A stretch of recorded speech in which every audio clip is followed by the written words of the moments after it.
force is. Use the appropriate force. Parachute demo. Cowards.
The film begins with a grim voiceover from Marcus Luttrell, a Navy SEAL lying badly injured in the mountains of Afghanistan, while combat medics fight desperately to keep him alive.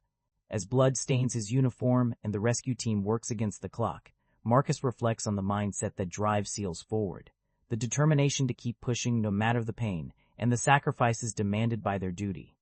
The story then rewinds 5 days earlier. A 12-man SEAL unit is flying through the harsh landscape of the Hindu Kush aboard military helicopters. As the aircraft cuts through the mountain air, the operators review plans, exchange stories, and crack jokes to ease the tension before the mission ahead.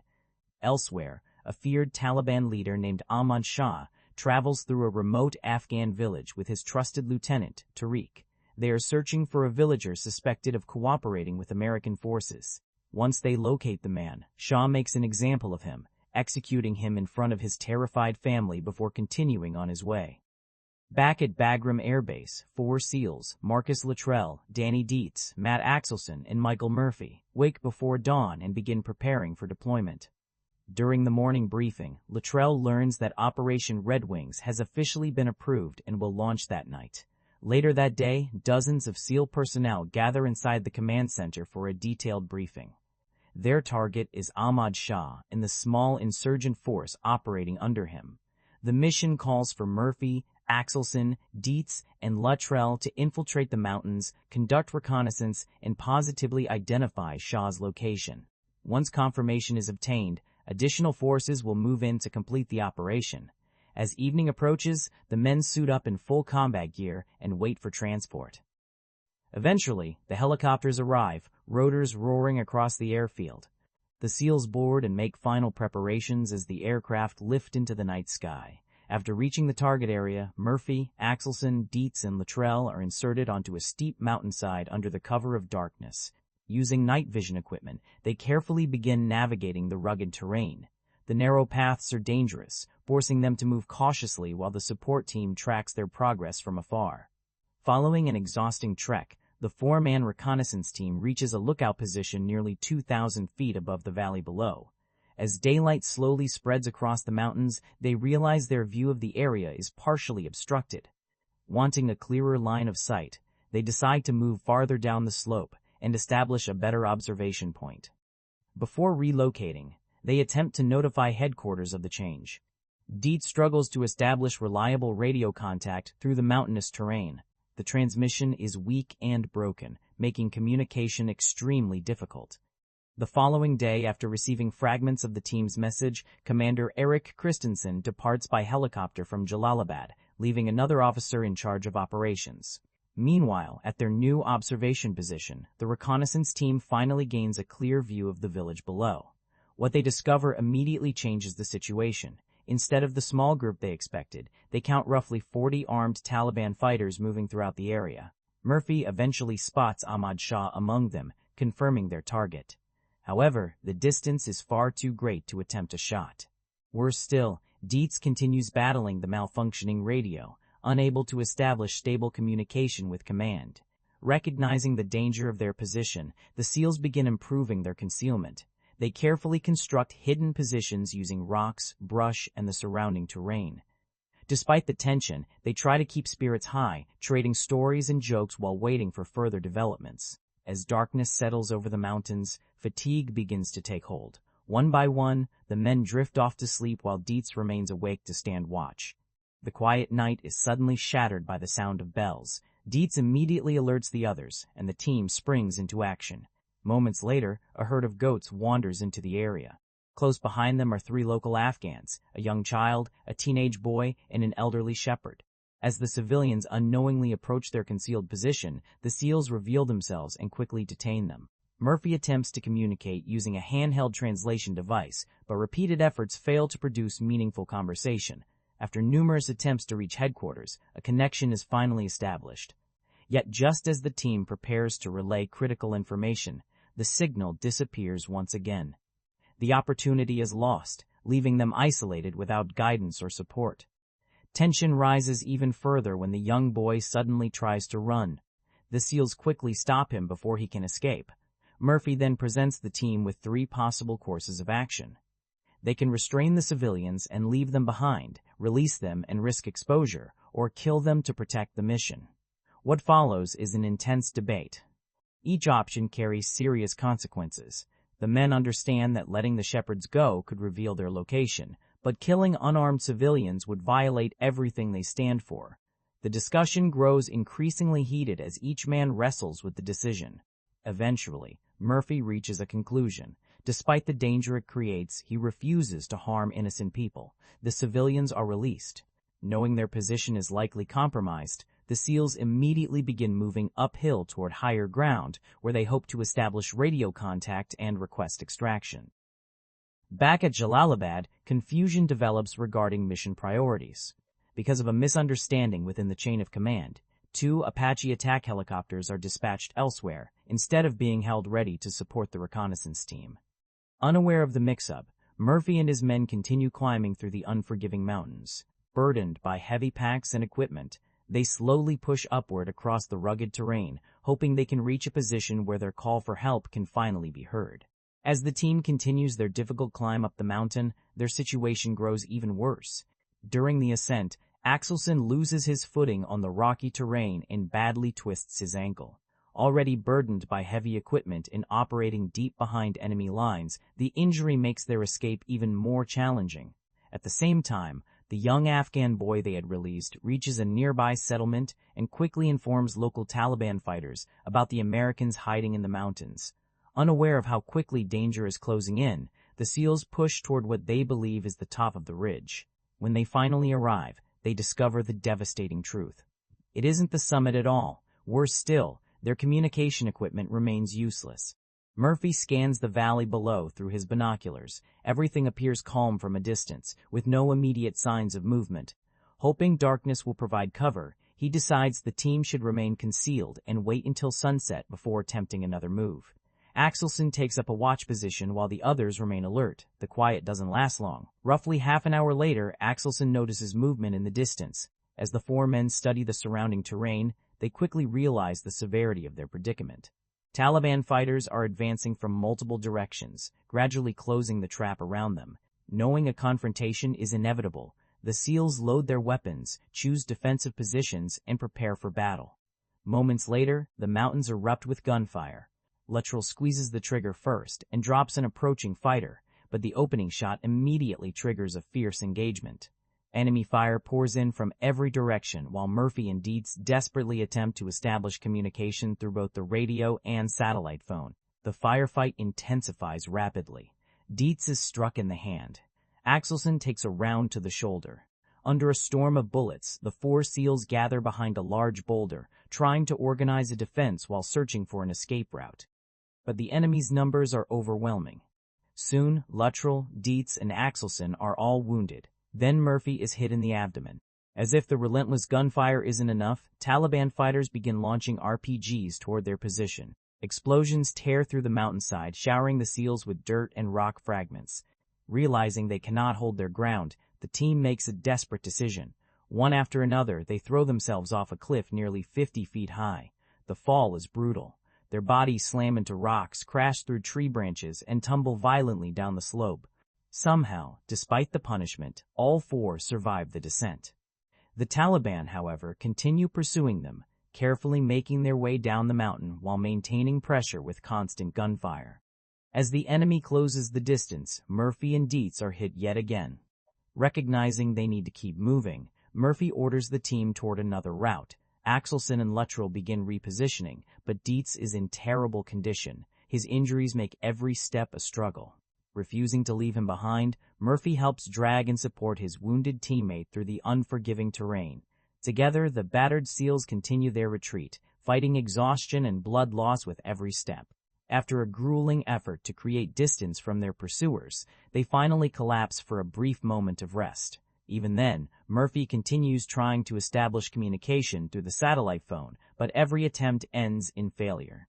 Later that day, the exhausted team hears a new sound echoing through the mountains, the approach of horses.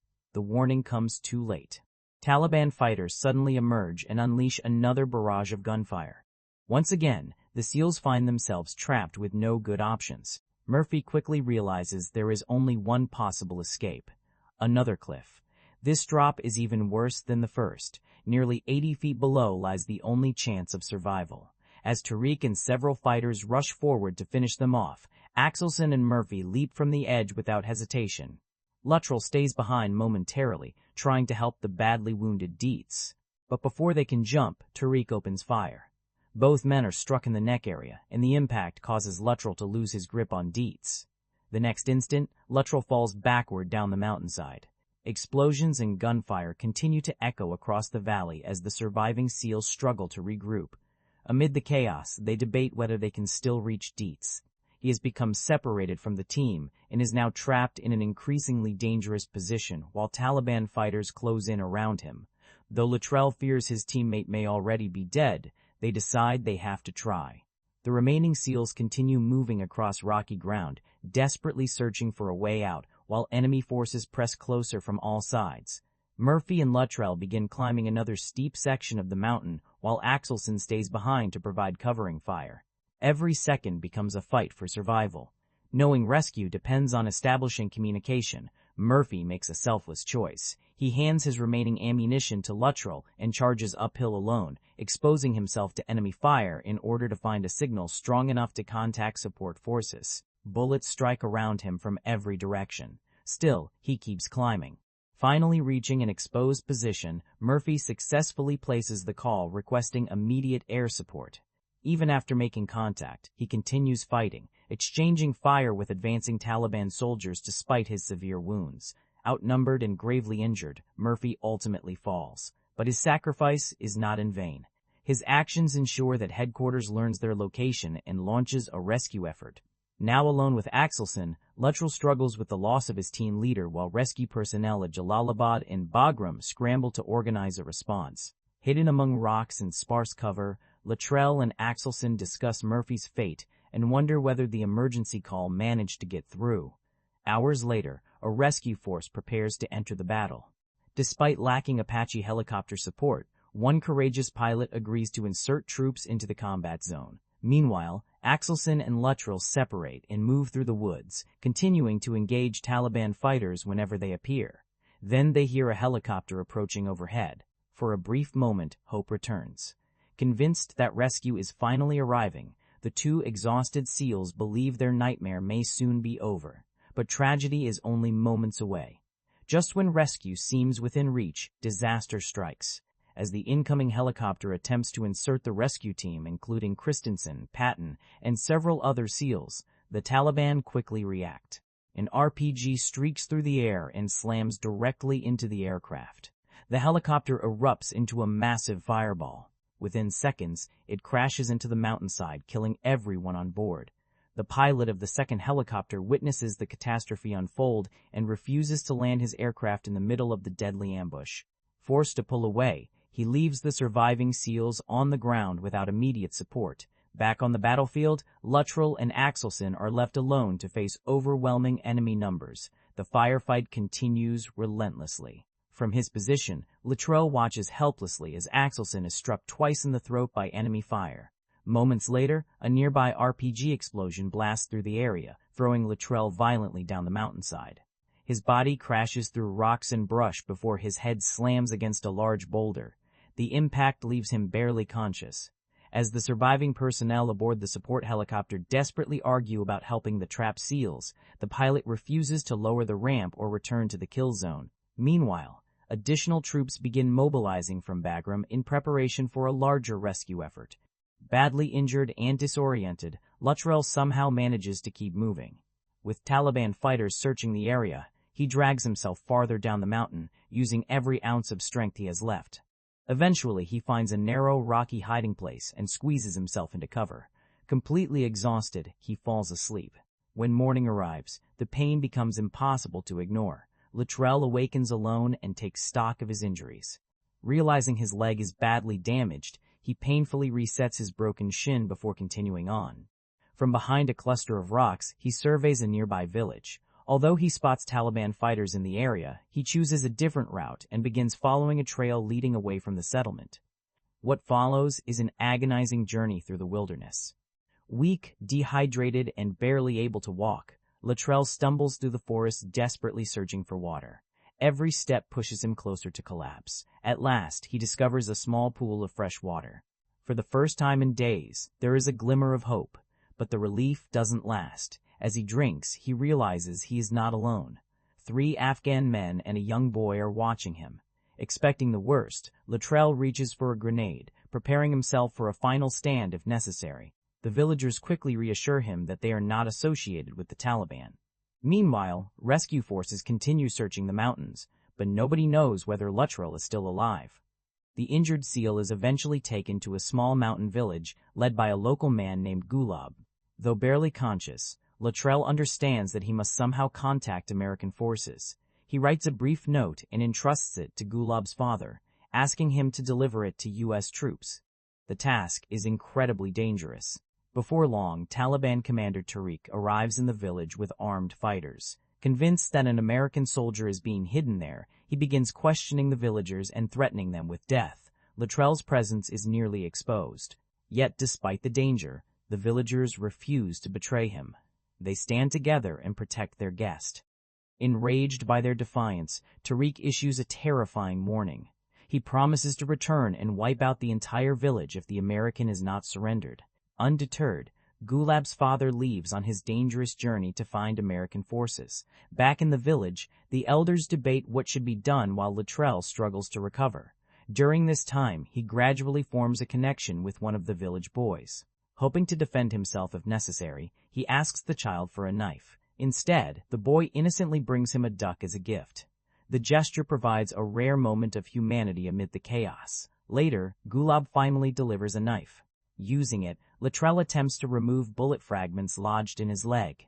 The pain is overwhelming, and before long, he loses consciousness. The following morning brings even greater danger. Tariq returns once again. This time, he is accompanied by Ahmad Shah and nearly 50 heavily armed fighters prepared to attack the village. At Bagram Air Base, American forces finally receive word that a message from Luttrell has been delivered. Realizing he may still be alive, commanders immediately organize a rescue operation. Back in the village, Luttrell wakes to find Gulab and the young boy caring for him. He barely has time to thank them. Without warning, an RPG smashes into the side of the house. The attack signals the beginning of a fierce battle. Gunfire erupts throughout the village as Taliban fighters storm the area in search of the wounded American. Amid the chaos, Luttrell finds himself locked in a desperate struggle with an enemy fighter who begins choking him. With his strength fading, survival seems impossible. Then, the young boy acts. Thinking quickly, he hands Luttrell a knife. Using the weapon, Luttrell breaks free and manages to fight back. Even so, the situation remains hopelessly outnumbered. Then, a new sound echoes through the valley. Helicopters. The approaching aircraft immediately throw the Taliban ranks into confusion. American reinforcements have finally arrived. As the rescue force moves into the area, the balance of the battle shifts dramatically. For the first time since the mission began, the Taliban are forced onto the defensive.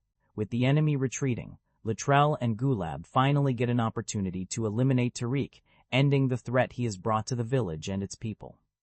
Soon afterward, rescue helicopters secure the area and evacuate Luttrell.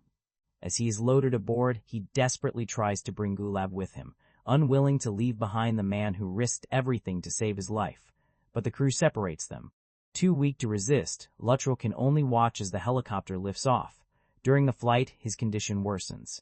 Medical personnel work frantically to keep him alive as he drifts between consciousness and death. At that moment, the narration from the beginning of the film returns.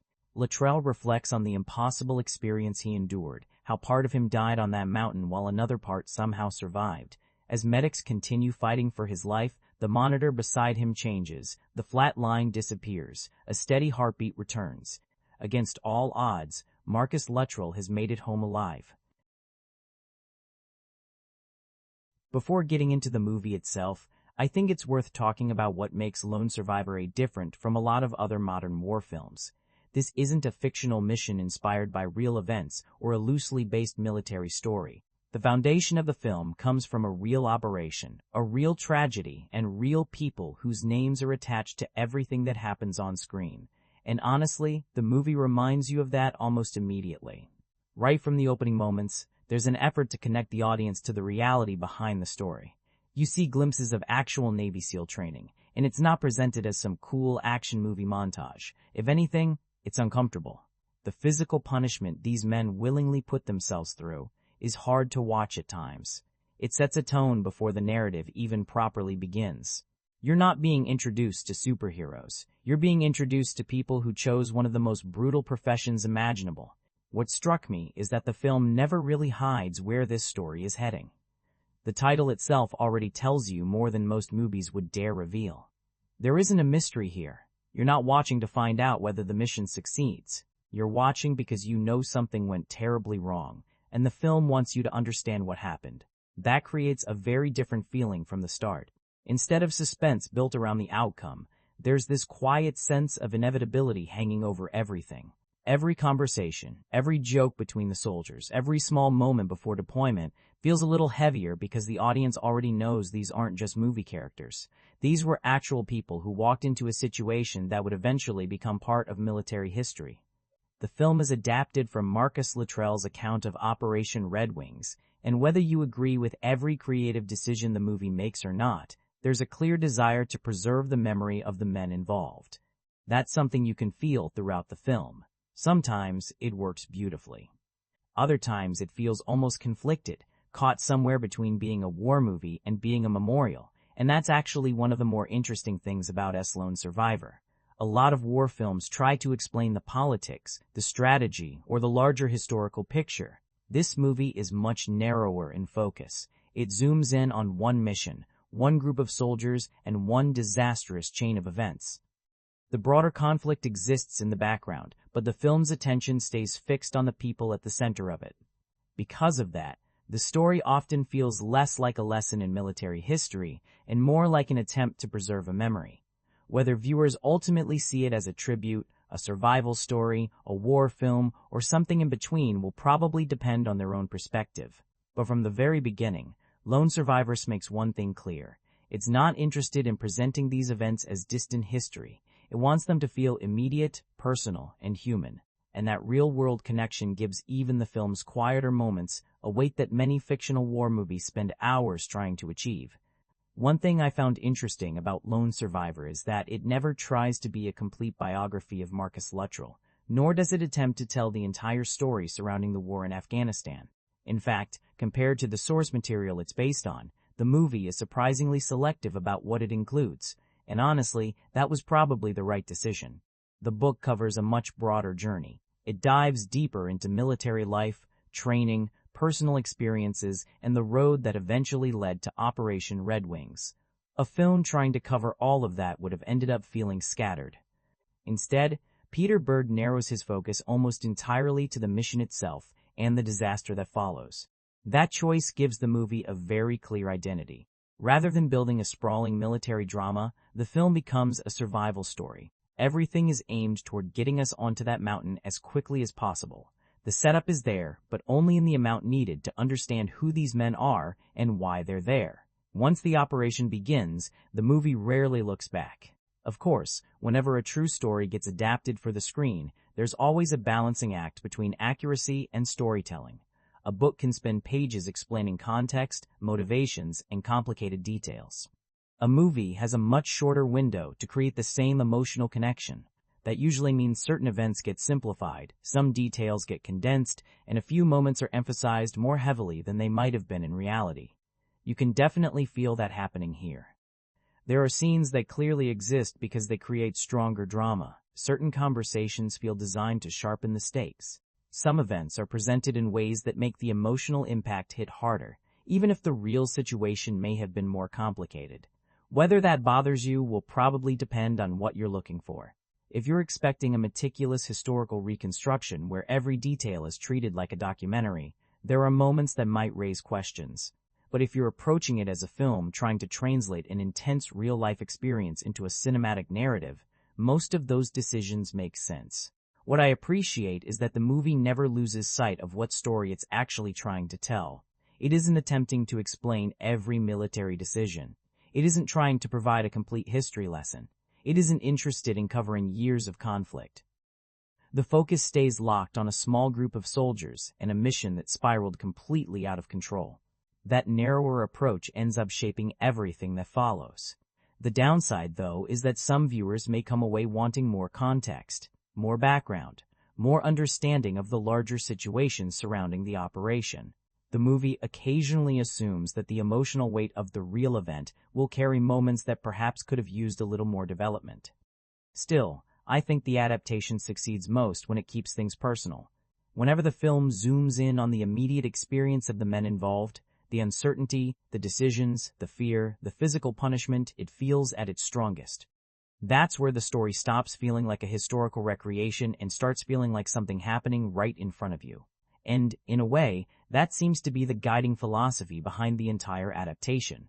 Rather than trying to tell every part of the story, Lone Survivors chooses to tell one part with as much intensity as possible and trust the audience to feel the rest.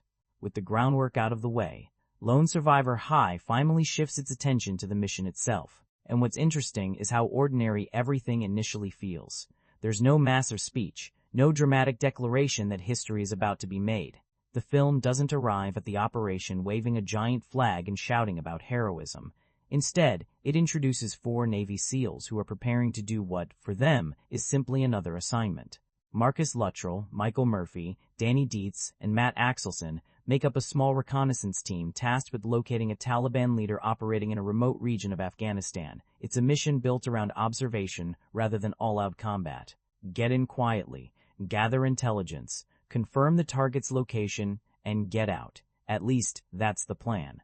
One thing the film does well here is showing how small this operation actually feels at first. When people think of war movies, they often picture armies colliding, explosions everywhere, helicopters filling the sky.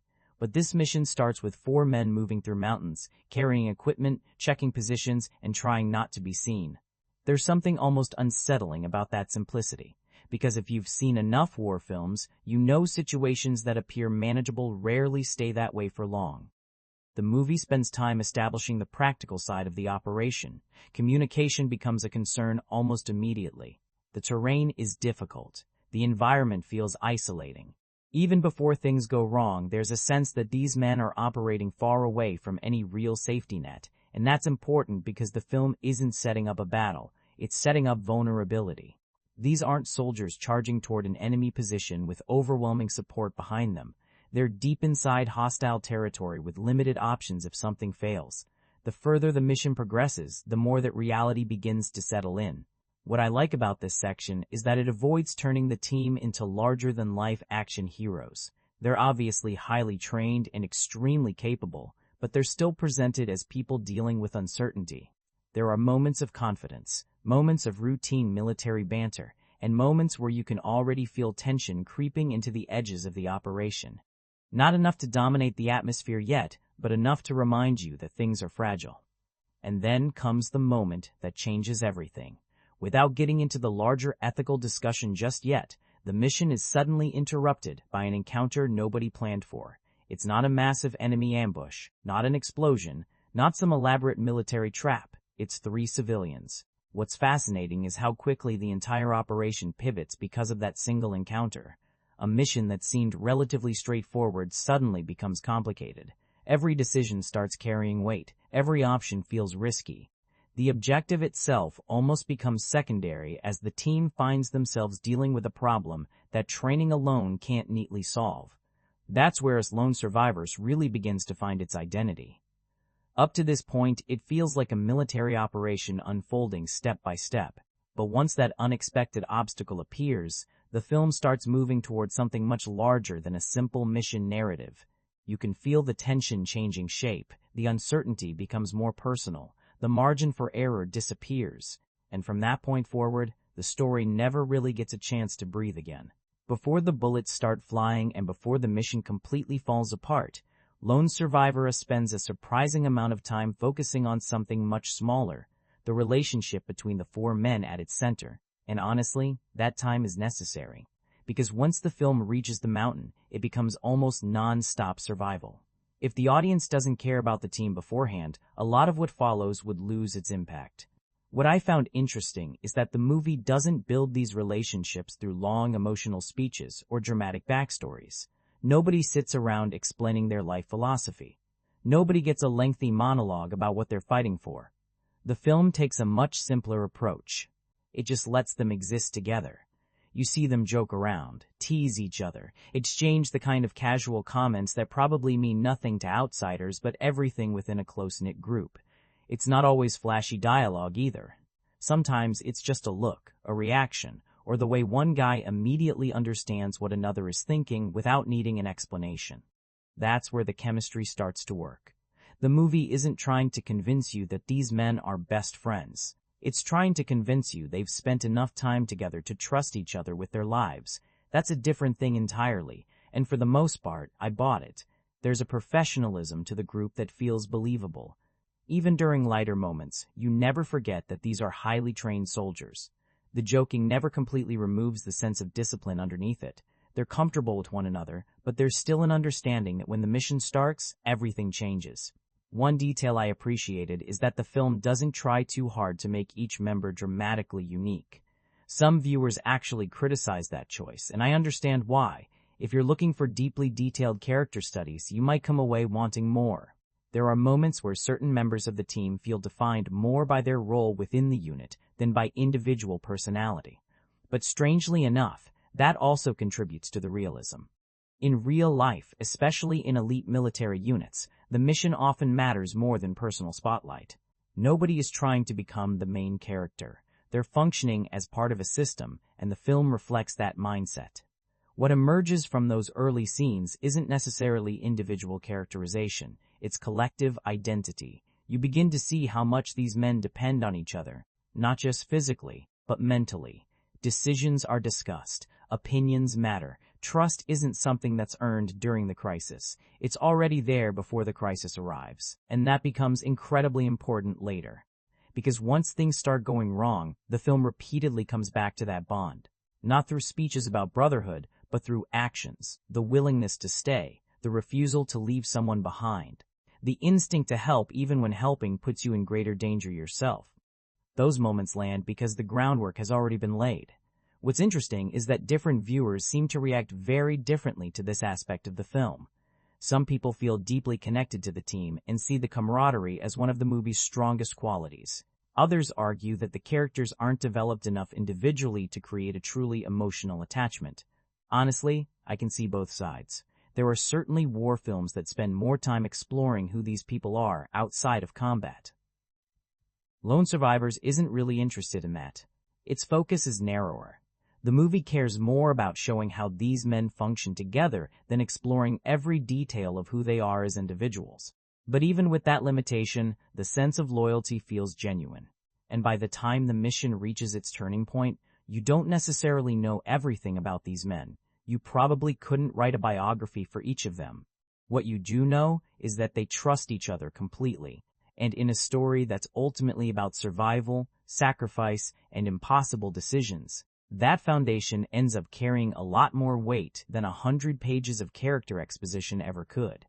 Now, this is where opinions on Lone Survivors start to split quite a bit. Because while a lot of people connect with the bond between the four SEALs, there's another question sitting underneath that relationship. How much do we actually know these men as individuals? And the answer is, maybe not as much as some viewers would like. The film gives us enough information to understand the group dynamic. We know who the leaders are. We understand the chain of command. We get glimpses of personality, confidence, humor, and experience. But when you step back and look at the bigger picture, Lone Survivor isn't really built around deep character exploration. It's built around an experience. That's an important distinction. Some war films spend a huge amount of time developing their characters before the fighting begins. They want you to know their fears, dreams, families, personal struggles, and internal conflicts. By the time combat arrives, you feel like you've lived with these people. Lone Survivors takes a different route. The movie seems far more interested in showing what these men do rather than explaining who they are. Their actions become their characterization, the way they respond under pressure, the decisions they make, the sacrifices they're willing to accept. That's where the film expects the audience to connect with them. Sometimes that works extremely well. There are moments throughout the story where courage, loyalty, and determination reveal more about a character than a lengthy backstory ever could. A single decision made during a crisis can tell you everything you need to know about a person. But at the same time, there were moments where I understood the criticism. Certain members of the team don't receive enough individual attention to fully stand apart from one another. They feel authentic as soldiers, yet occasionally blur together as characters. You remember the group more easily than you remember specific personal journeys within that group. And honestly, I think that's one of the reasons reactions to the film vary so much. For some viewers, that's perfectly fine. The story isn't really about personal transformation. It's about survival. It's about a mission. It's about brotherhood under impossible circumstances. From that perspective, detailed character arcs aren't necessarily required. Others wanted something deeper. They wanted more time spent understanding who these men were away from the battlefield. more insight into their lives before the operation, more emotional context so that every loss would hit even harder. I don't think either viewpoint is wrong, because the film definitely hints at richer stories beneath the surface. You can sense them. There are small moments, brief conversations, and subtle interactions that suggest these are fully formed people with histories and relationships beyond what we see. The movie simply chooses not to spend much time exploring those areas. Instead, it keeps pushing forward. And that's probably the key thing to understand about Lone Survivor. It rarely pauses for introspection. It doesn't stop often to analyze its characters. It throws them into increasingly impossible situations and lets their behavior do most of the talking. Whether that's enough will depend entirely on what you're looking for. Personally, I found myself invested in the team, but not necessarily because I knew everything about them. I cared because the film convinced me they cared about each other. There's a difference. Would the movie have been even stronger with more character development? Maybe. In fact, I think that's a fair argument. But I also think the film deserves some credit for resisting the urge to manufacture emotional attachment through overly sentimental scenes. It trusts the audience to read character through action, loyalty, and choices rather than constant exposition. The result is a cast of characters who sometimes feel underexplored as individuals, yet surprisingly believable as a unit. And as the mission continues to unravel, that distinction becomes more important than ever. Because very soon the film is going to force these men into a situation where every decision carries consequences. And that's where character stops being something you're told about and becomes something you witness in real time. Up until this point, Lone Survivor is taking its time. Maybe a little too much time, depending on who you ask. The film spends a significant portion of its runtime introducing the mission, establishing the team, showing life on base, and gradually moving the soldiers toward their objective. Some viewers appreciate that patience because it gives the story room to breathe. Others find themselves checking the clock, waiting for the movie to finally kick into gear, and honestly, I understand both reactions, because for a while, the film almost feels deceptively calm. The soldiers prepare, plans are discussed, equipment is checked, helicopters come and go, conversations happen. There are hints of danger, of course, but nothing that immediately suggests the disaster that's waiting around the corner. It's the kind of setup that feels routine. Not routine for us, obviously. Most of us aren't being dropped into hostile mountain terrain, but routine for them. These are trained professionals carrying out an assignment. The movie does a good job of making the operation feel like part of a larger system rather than some once-in-a-lifetime mission. That's what makes the shift so effective. Because when things finally start changing, they don't change through some giant action movie spectacle. There's no dramatic musical cue announcing that everything has gone wrong. The film doesn't flip a switch, it tightens one, slowly. You start noticing little problems. Communication becomes less reliable. The environment feels more isolating. The team moves deeper into terrain that seems increasingly unforgiving. Every step away from support makes their position feel more vulnerable, and then the mission reaches its turning point. What's fascinating is that the transition from preparation to crisis isn't driven by enemy fire, at least not initially. It's driven by uncertainty. The soldiers suddenly find themselves dealing with a situation that doesn't have a clean solution. The objective becomes less important than the decision sitting directly in front of them. For the first time, you can feel the operation slipping away from the neat plan everyone started with. That's where the atmosphere changes. The film stops feeling like a military procedure and starts feeling like a survival story. Even before the first major shot is fired, the tension begins to creep into every scene. Conversations carry more weight, decisions take longer, silence becomes more uncomfortable. The confidence that existed earlier starts getting replaced by doubt, and that's one of the movie's stronger qualities. A lot of war films treat combat as the beginning of the story. Lone Survivor treats combat as the consequence of everything that came before it. The battle isn't an isolated event. It's the result of choices, circumstances, bad luck, and a rapidly shrinking list of options. By the time the team realizes how serious their situation has become, there's this growing feeling that they've already crossed a line they can't uncross. No matter what happens next, the mission they originally came to complete is effectively over. Now, it's about getting out, or at least trying to. And once the film reaches that point, the pacing changes dramatically. The slower, methodical setup disappears almost overnight. the movie becomes louder, harsher, and far more relentless. The breathing room vanishes. What follows isn't just a firefight, it's the moment EO Survivor transforms from a military mission film into a desperate fight for survival. And whether you love the movie or have issues with some of its choices, this is the point where it grabs hold of the audience and rarely lets go. And then we arrive at what is probably the most discussed scene in the entire movie. Not the firefight, not the injuries, not even the survival struggle. It's a conversation. A few men sitting on a mountain trying to decide what the right thing to do is. When the team encounters 3 local goat herders, the movie suddenly shifts into completely different territory. Up until now, most of the tension has come from the mission itself, but this moment introduces something much harder to solve than an enemy position or a tactical problem. A moral problem. And the uncomfortable part is that there isn't an obvious answer. The film does a good job of making you feel the pressure of the situation. The soldiers understand the risk immediately. If they release the civilians, there's a chance their position will be exposed. If they don't release them, they're crossing a line that carries its own consequences, legal, moral, and human. It's one of those rare movie moments where almost every option feels wrong. Watching the discussion unfold, I found myself constantly changing my mind. One minute you're thinking purely in terms of survival. The next, you're thinking about ethics. Then you're thinking about responsibility. Then consequences. Then survival again. And that's exactly why the scene works. The movie doesn't present the dilemma as some simple test with a clearly correct answer. Instead, it forces the audience into the same uncomfortable uncertainty facing the soldiers themselves. What's interesting is how differently people react to this sequence.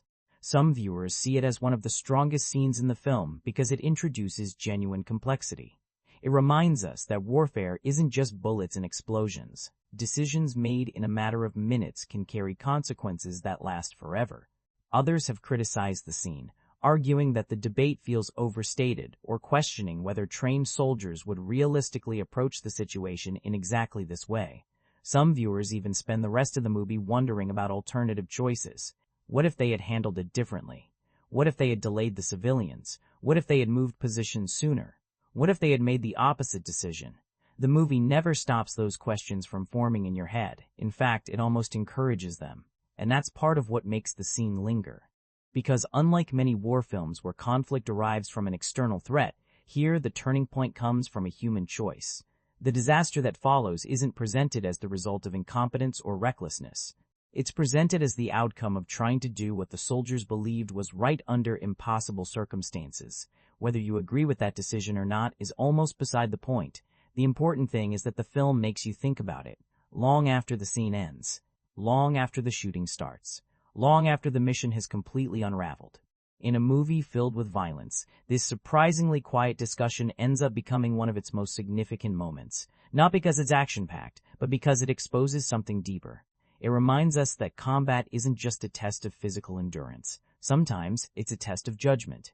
And judgment is a lot harder to evaluate when you're sitting safely in a chair watching the story unfold than when you're the one standing on that mountain with lives hanging in the balance. What makes the scene even more effective is what happens afterward. The moment a decision is made, the film doesn't celebrate it. It doesn't reassure the audience. It doesn't tell us whether the choice was correct. Instead, it moves forward and lets the consequences speak for themselves.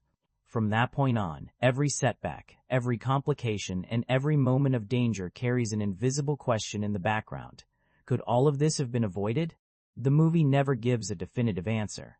And honestly, that's probably why people are still debating that scene years after the credits roll. One thing that kept standing out to me while watching Lone Survivors is that the mission doesn't just fall apart because the enemy is stronger or because the odds are overwhelming. A lot of the tension comes from something much more frustrating. Things simply stop working, and honestly, that's what makes parts of the film feel so uncomfortable. In a typical action movie, when highly trained soldiers get into trouble, there's usually a backup plan waiting somewhere in the wings. Reinforcements arrive. Communication systems work at the perfect moment. Somebody knows exactly where everyone is. Lone Survivor goes in the opposite direction. The deeper the team gets into the operation, the more isolated they become. And not in a dramatic movie-style isolation, in a practical sense. Radios struggle. Communication becomes unreliable. Support feels increasingly distant. Every problem that would normally be annoying suddenly becomes life-threatening. It's actually one of the most believable aspects of the entire film, because real-world operations don't always collapse because somebody makes a catastrophic mistake. Sometimes they unravel because multiple smaller problems start stacking on top of one another until there's no room left to recover. That's exactly what happens here. The team finds itself trapped in a situation where every solution seems to create another problem. They need communication. Communication isn't reliable. They need support. Support can't reach them quickly enough. They need mobility. The terrain works against them. They need time. Time is the one thing they no longer have. And the movie does a surprisingly effective job of showing that sense of systems failing around them. What's interesting is that different viewers seem to take away different lessons from this part of the story. Some see it as a story about courage under impossible circumstances. Others see it as a story about how even elite soldiers can become victims of bad planning, bad luck, and logistical breakdowns. There are moments where the film almost feels less like a war movie and more like a case study in how fragile military operations can become once things stop going according to plan.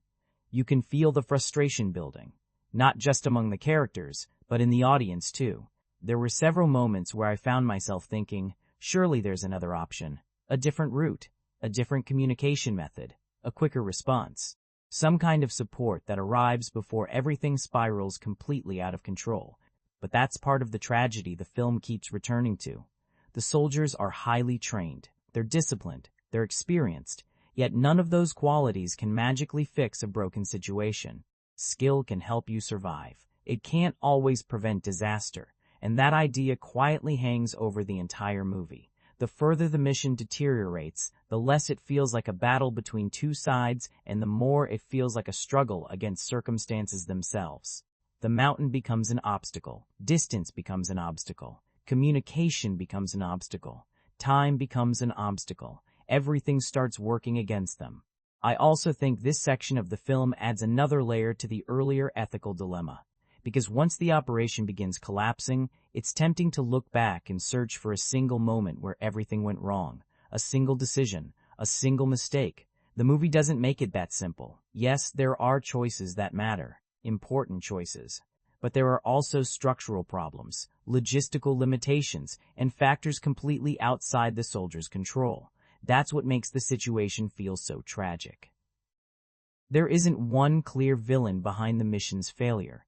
Instead, there's a chain of events that becomes harder and harder to stop, and that chain keeps tightening. By this point in the story, the original objective barely matters anymore. Capturing a target has become irrelevant. Success and failure are being measured differently now. The mission isn't about completion anymore, it's about survival. And once the film reaches that stage, it becomes impossible to ignore just how thin the line can be between a carefully planned operation and a disaster that nobody can reverse. Looking back on Lone Survivor as a whole, one thing I found myself appreciating more after the movie ended was its overall structure. Not necessarily because it's flawless, it's definitely not, but because the film almost feels like three different movies stitched together by the same tragedy. And depending on which section resonates with you most, your opinion of the film can change quite a bit. The first act is all about preparation. This is the section that tends to divide audiences immediately. Some people appreciate the slower pace because it establishes the mission, introduces the team, and gives us a glimpse into the mindset of these soldiers before everything falls apart. Others find it frustratingly slow, especially knowing where the story is eventually headed. I can understand both reactions. The movie spends a lot of time getting its pieces into position. Training, planning, conversations, military routines, it all serves a purpose, but it also requires patience. At times, it almost feels like the film is deliberately delaying the inevitable. The thing is, once you've seen the entire movie, that slower opening starts making more sense. Because after that point, Lone Survivor rarely slows down again. The second act is where the film completely transforms. And honestly, this is the section most people remember. The mission goes wrong, the situation deteriorates, and suddenly the movie becomes a relentless survival thriller. The pacing changes, the energy changes, even the way the film feels changes. The calm, measured military setup disappears and gets replaced by pure chaos. What makes this middle section so effective is its sense of momentum. Every time you think the team might catch a break, something else goes wrong. Every small victory feels temporary. Every attempt to regain control seems to create another problem. The film keeps pushing forward with very little room for relief, and whether you love or hate some of its creative choices, it's difficult to deny how committed it is to that intensity. This is also where the movie becomes most physically exhausting, not just for the characters, but for the audience. You're watching people endure injury after injury, setback after setback, and the film rarely gives you a comfortable place to pause and process it. For some viewers, that's exactly what makes the movie gripping. For others, it can become overwhelming. Then comes the third act, and this is where things get really interesting. Because after spending so much time trapped inside chaos, the movie suddenly shifts again. The focus moves away from constant combat and toward survival, refuge, and human connection. The energy becomes quieter, but not necessarily less tense. In some ways, this final section feels like a completely different film. The battlefield gives way to something more personal. Questions about humanity begin replacing questions about tactics. The story starts exploring compassion, protection, and the people caught in the middle of a conflict they didn't create. Some viewers love this change. Others feel the transition is a little abrupt after such an extended stretch of action. Personally, I found it fascinating because it reveals another side of the story that could have easily been ignored. After spending so much time focused on violence, the film suddenly reminds us that survival doesn't only come from fighting. Sometimes it comes from kindness. And that contrast ends up becoming one of the movie's most memorable qualities. When you step back and look at the entire structure, Lone Survivor almost functions like a descent. The first act is about preparation. The second act is about endurance. The third act is about aftermath. Three very different emotional experiences connected by one disastrous mission. Does every transition work perfectly? Not always. There are moments where the shifts in tone feel sudden, and some sections are certainly stronger than others. But I do think the structure helps explain why reactions to the movie are often so varied. Some people connect most strongly with the military setup. Others remember the survival ordeal. Others leave thinking about the final act and what it says about humanity in the middle of war. What's interesting is that none of those viewers are really talking about a different movie. They're just responding to different chapters of the same journey. And that's part of what makes Lone Survivor such an interesting film to discuss. Depending on which act affects you the most, it can feel like an entirely different experience by the time the credits roll. If there's one aspect of Lone Survivor that probably generates more disagreement than anything else, it's the pacing. Seriously, you can read 10 different opinions on this movie and get 10 completely different reactions to its rhythm. Some people think the first act is essential. Others think it's way too long. Some viewers describe the movie as relentlessly intense. Others say it takes forever to get going. And after watching it, I can honestly see where all of those opinions come from. The movie has a very unusual pace because it doesn't distribute its energy evenly. It almost hoards it. For a good chunk of the opening, Lone Survivors moves carefully. It introduces the soldiers, establishes military routines, shows bits of training, mission briefings, conversations back at base, and slowly positions the team for the operation ahead. The strange thing is that none of these scenes are necessarily bad. That's what makes the pacing discussion so interesting. It's not that the movie spends its first act doing nothing. Quite a lot is happening. The issue is that much of it is preparation rather than progression.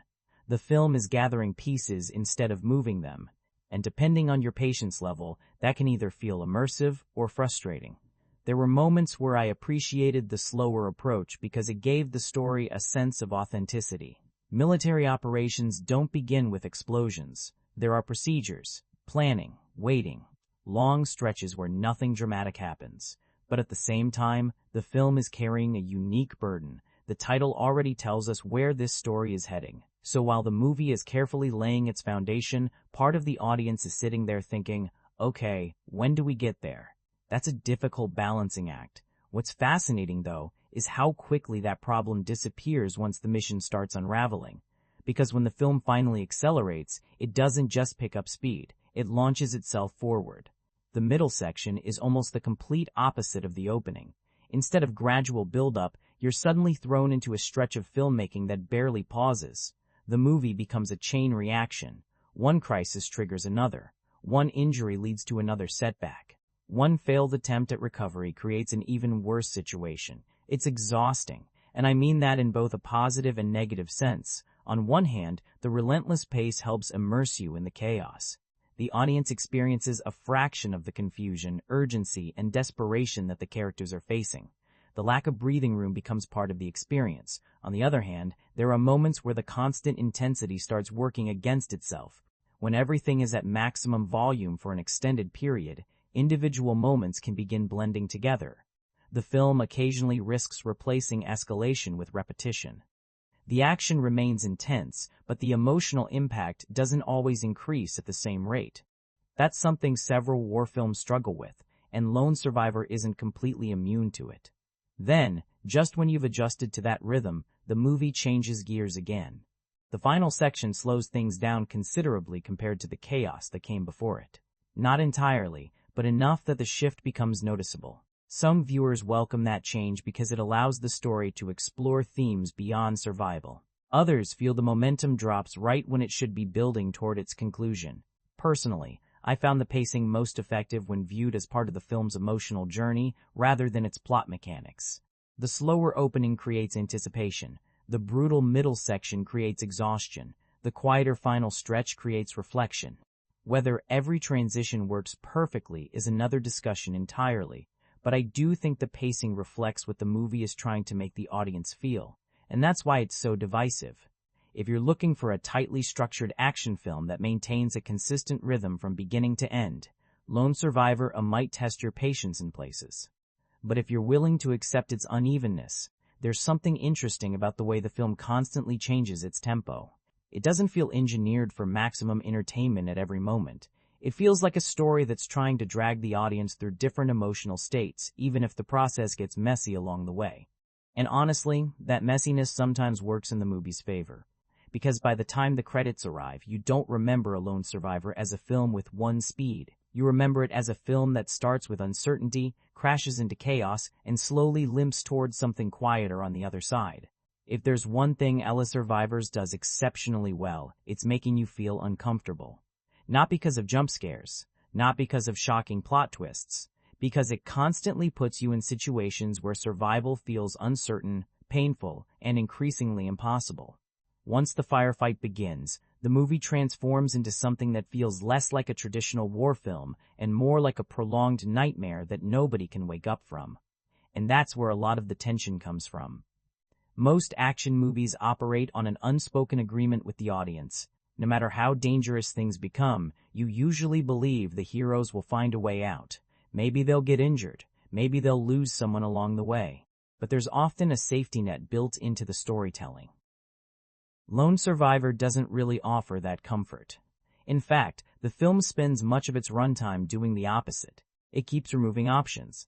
Every time the team tries to regain control of the situation, something goes wrong. Every attempt to improve their position creates another problem. Help feels distant, escape feels unlikely. The environment itself seems determined to make everything worse. What surprised me wasn't necessarily the amount of violence, it was how exhausting the violence becomes. There are action scenes that are exciting. There are action scenes that are entertaining. And then there are action scenes that make you wince. This movie leans heavily into that third category. The injuries don't feel clean or cinematic. People don't get shot and simply keep moving like nothing happened. When someone is hurt, the film wants you to feel the damage. It wants you to notice the struggle to stand up, the pain of movement, the physical toll that keeps accumulating. And that accumulation matters. Because the movie understands something many action films ignore, survival isn't usually one dramatic moment. It's a series of increasingly difficult moments stacked on top of each other. The characters aren't just fighting the enemy, they're fighting exhaustion, pain, confusion, blood loss, fear, and eventually the growing realization that they may not get out of this. That's where the tension becomes surprisingly effective. Even though most viewers already know the broad outcome, the film still manages to create anxiety through the details. You don't necessarily wonder what happens in the end. You wonder how anyone could possibly survive what's happening right now. That's a different kind of suspense, and honestly, I think it's one of the film's greatest strengths. There were several moments where I caught myself physically tensing up during certain sequences. not because the movie was trying to shock me, but because it was so committed to showing how relentless the situation had become. The firefights aren't quick bursts of action followed by recovery. They just keep going, the injuries keep piling up, the setbacks keep arriving, and the mountain itself starts feeling like another enemy in the story. What's interesting, though, is that not everyone responds to this approach in the same way. Some viewers find the brutality incredibly immersive. They feel pulled directly into the chaos and desperation of the experience. Others think the film occasionally pushes things too far, lingering on suffering for so long that it begins to feel excessive. Again, I can understand both perspectives. There are definitely moments where the movie seems determined to make sure the audience never forgets how much these men are enduring. Sometimes that creates powerful tension. Sometimes it borders on overwhelming. But regardless of where you fall on that debate, it's hard to deny the impact. This isn't a war film that sanitizes violence. It doesn't treat combat as an exciting adventure. It treats it as something physically destructive, mentally exhausting, and emotionally draining. Even the victories feel temporary because they're usually followed by another crisis waiting around the corner. And that's what stayed with me. Not any single gunfight, not any individual injury. It was the cumulative effect. The sense that the movie is slowly grinding its characters down, piece by piece, while refusing to give them, or the audience, much room to recover. By the time the battle reaches its most intense moments, the tension isn't coming from who has more firepower anymore. It's coming from a much simpler question. How much more can these men possibly endure? And for a large portion of the movie, Lone Survivor A keeps answering that question with the same response, more than you think, but maybe not enough. Now here's something that's always fascinated me about Lone Survivor. Most movies spend their entire runtime trying to keep the ending a secret. This movie practically tells you the ending before it even starts. I mean, it's called El Lone Survivor. You don't exactly need a detective's notebook to figure out that things aren't going to end well for most of the people involved. And that creates a really unusual challenge. Because suspense normally comes from uncertainty. We keep watching because we want to know who survives, who wins, who escapes, or how everything comes together in the end. Lone Survivors doesn't have that luxury.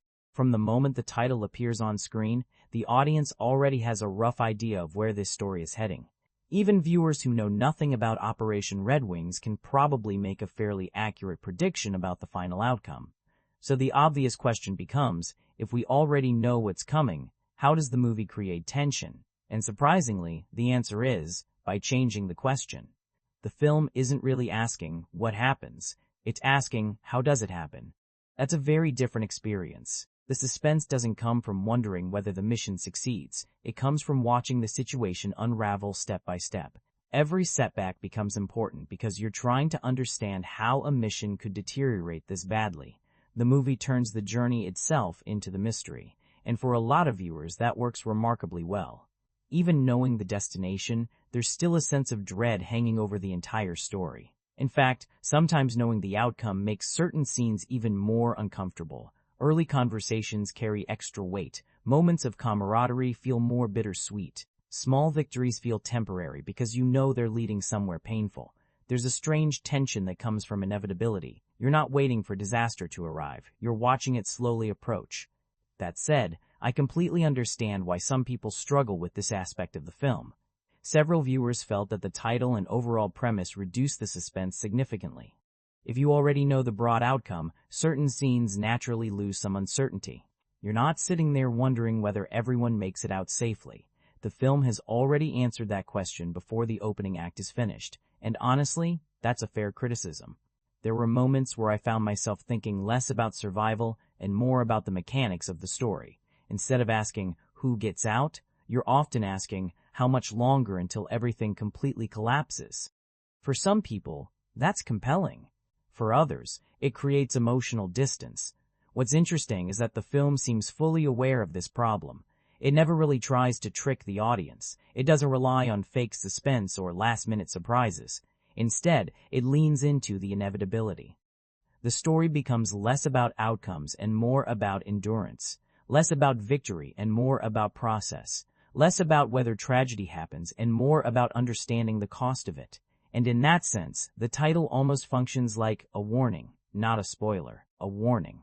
The movie is essentially telling you from the very beginning that this isn't going to be a triumphant mission story. It's preparing you for loss before you've even met the people involved. That's a risky storytelling choice. Sometimes it works brilliantly because it creates this lingering sense of dread throughout the film. Other times it can make certain developments feel less surprising than they otherwise would have been. But regardless of where you land on that debate, I do think Lone Survivors deserves credit for attempting a different kind of suspense. Most war movies want you to wonder who survives. This one wants you to understand what survival actually costs. And once the fighting begins, that question becomes far more important than the ending itself, because by that point, you're no longer focused on the title. You're focused on the people trying desperately to avoid becoming part of it. This brings us to one of the biggest debates surrounding Lone Survivor.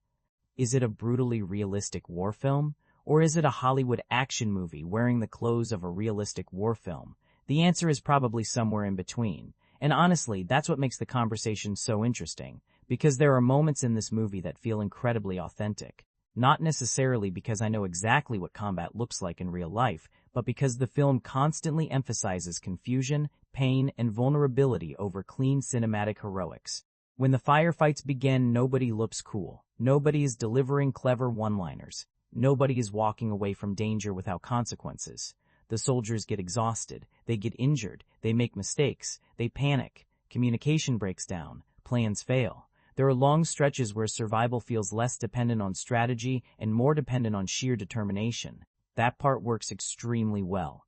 In fact, some of the movie's strongest scenes come from its refusal to make combat look glamorous. The violence is messy, movement is difficult, every hill feels steeper than it should, every injury seems to create 3 new problems. You can almost feel the weight of the terrain dragging everyone down.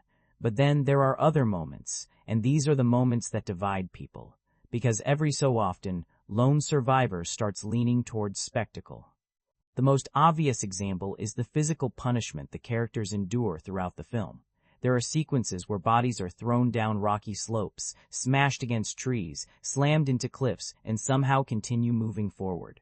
Now, to be fair, some of these events are rooted in reported accounts from the actual incident, but as a viewing experience, there are definitely moments where you're sitting there thinking, how is anyone still conscious right now? The film asks for a lot of trust from its audience. Sometimes that trust is rewarded because the scenes feel horrifyingly believable. Other times, the scale of the punishment becomes so extreme that it starts feeling like something out of a survival action movie rather than a grounded military drama. And that's where the line gets blurry. What's fascinating is that Peter Berg seems genuinely committed to showing the horror of the situation. I never got the impression that he was trying to turn the battle into some triumphant action spectacle. At the same time, he's also a filmmaker who understands how to stage large-scale action.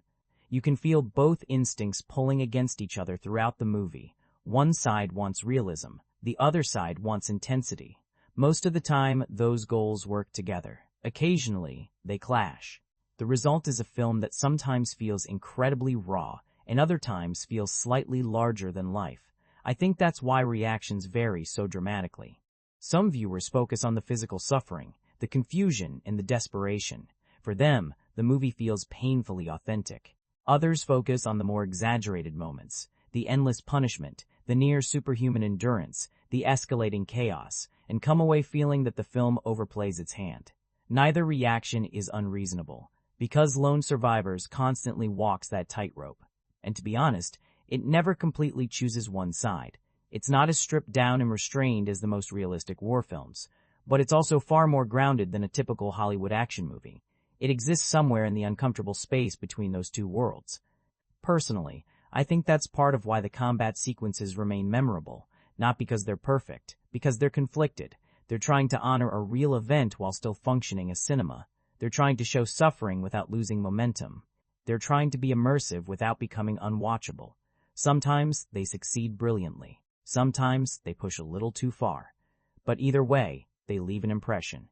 And by the end of the film, you're not really thinking about who landed the most shots or who won which firefight.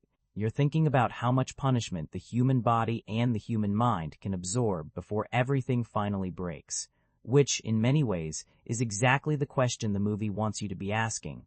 One thing Lone Survivors never lets you forget is just how much of this story is a battle against the human body itself. Yes, there are enemy fighters. Yes, there are bullets flying from every direction.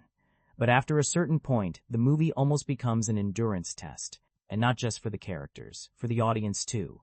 There were moments during the film where I stopped thinking about the mission entirely. I wasn't wondering whether they could complete their objective anymore. I was wondering how they were still standing. Actually, scratch that. How they were still moving. Because the amount of punishment these men take throughout the film is genuinely difficult to watch at times. They're shot. They're thrown across terrain. They're bleeding. They're exhausted. And somehow, they keep going. What's interesting is that the film doesn't portray endurance in a heroic, inspirational sports movie kind of way. It doesn't feel triumphant. It feels ugly. Every step looks painful. Every movement feels like work. You can see the physical toll accumulating scene after scene. The injuries aren't treated like temporary inconveniences that disappear after the next action sequence. They stay with the characters. The wounds affect how they move, how they think, and how they react under pressure. As the film progresses, the team becomes visibly slower, weaker, and more vulnerable. And that's one of the reasons the survival aspect works as well as it does. The movie understands that exhaustion can be just as dangerous as an enemy. At one point, it almost feels like the mountain itself is trying to finish the job. The terrain becomes relentless. Climbing hurts, running hurts, falling hurts. Even finding a place to rest feels impossible. There's no safe space, no reset button, no opportunity to recover. Just more distance to cover and more pain waiting ahead. Now, this is also where some viewers start questioning the film's realism, because there are sequences where the amount of punishment becomes almost unbelievable. The characters endure injuries that would probably stop most people instantly, yet somehow continue fighting, moving, and making decisions. I found myself going back and forth while watching. Part of me was thinking, there's no way. The other part was thinking, these were Navy SEALs operating under circumstances most of us can't even imagine. And that's what makes the discussion so complicated. The film constantly forces you to balance disbelief with admiration. Whether every moment is perfectly realistic isn't really the point. What comes across clearly is the sheer determination required to keep moving when every instinct is telling your body to stop. That's what stayed with me, not necessarily the action itself, the persistence, the refusal to quit. The movie spends so much time showing people pushed beyond what seems physically possible that survival starts feeling less like a matter of strength and more like a matter of willpower. How long can someone continue when they're injured, exhausted, terrified, and completely isolated? Blown Survivor keeps returning to that question, and it never offers a simple answer, because the film isn't suggesting these men were invincible. Quite the opposite. The more punishment they endure, the more human they become. You see the pain, you see the fear, you see the moments where they're barely hanging on. That's what separates these scenes from traditional action movie heroics. The characters aren't shrugging off injuries to look tough. They're suffering through them because they don't have another option. And honestly, that's where the movie finds some of its strongest moments. Not in victory, not in combat, but in those brief moments when someone somehow finds the strength to take one more step, then another, even when every logical reason says they shouldn't be able to. By the end, the film leaves you with an appreciation for endurance that goes beyond military training or battlefield skill.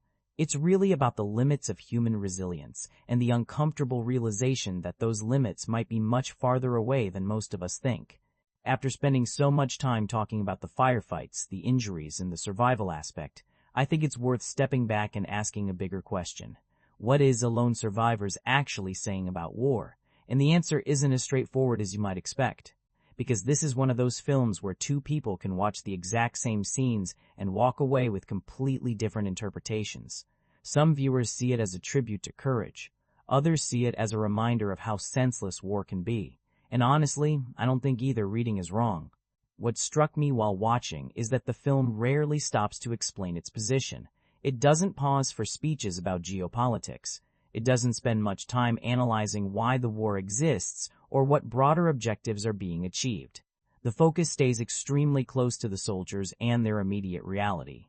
That choice has advantages, but it also creates interesting questions. Because when a movie stays locked into the perspective of people trying to survive, war starts looking very different. It becomes smaller and more personal. You're no longer thinking about maps, governments, or military strategy. You're thinking about staying alive for another hour, maybe another minute. That's the version of war Rest for Lone Survivor presents most effectively. Not as an abstract political conflict, but as a series of terrible circumstances that ordinary human beings have to endure. And there's something unsettling about that. The movie repeatedly shows how quickly plans collapse, how little control people sometimes have once events start spiraling, how decisions made in seconds can create consequences that last forever. Nobody feels fully in charge. Not the soldiers, not the commanders, not even the people trying to rescue them. There's a constant sense that events have escaped everyone's control. That's one of the reasons the film feels so exhausting. The conflict isn't portrayed as a clean battle between good strategy and bad strategy. It feels chaotic, confused, messy. People get hurt. People make difficult decisions. People suffer the consequences whether they deserve them or not. War, in this movie, often looks less like a contest and more like a machine that keeps grinding forward regardless of who gets caught inside it. At the same time, the film doesn't completely reject heroism either. That's what makes it such an interesting balancing act. You can admire the determination of the soldiers without necessarily admiring the situation they've been placed in. You can respect their endurance while still questioning the larger reality surrounding the conflict. The movie leaves room for both reactions, and I think that's why viewers often bring their own beliefs into it. If you're already skeptical of war, you'll probably find plenty of scenes that reinforce that feeling. The suffering alone is enough to make that argument. Watching people endure this level of pain and loss naturally raises questions about whether any objective could justify it. On the other hand, if you're approaching the film through the lens of sacrifice and duty, you'll probably focus on the resilience, loyalty, and courage shown by the men at the center of the story. The film supports that reading too. What it rarely does is provide simple answers.